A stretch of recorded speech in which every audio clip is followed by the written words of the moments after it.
Online school threats are being shared again on social media. The Fresno Police Department says the posts were investigated and there is no credible threat to the school district. CBS 47's Hannah Gonzalez spoke with local law enforcement on the recent threats and how they're handling them. She joins us live in studio.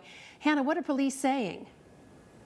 Catherine, due to the recirculation of last week's threats, Fresno police increased their presence on campuses across the district today. Fresno police officer Luke Tran says they take each and every post seriously, and students who make these threats will face real consequences.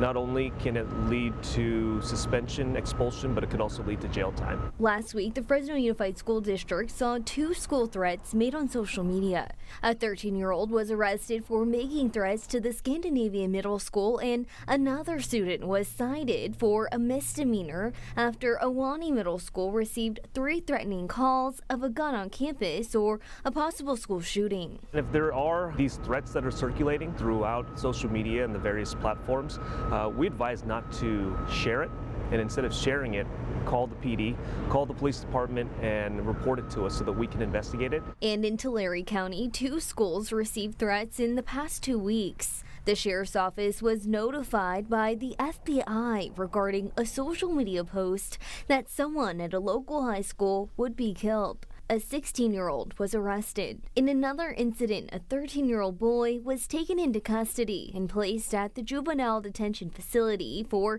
making threats to the Strathmore Middle School. Making any sort of threat, a school threat, school shooting, any jokes about firearms will not be taken lightly by law enforcement in Tulare County, nor will be by the district attorney's office. Jessica Weatherly, Tulare's chief deputy district attorney, says they review police findings to decide on prosecution, regardless of the individual's age. If a juvenile claims later that he was joking or that he thought it was a joke, that's something that we really look into, the totality of the circumstances.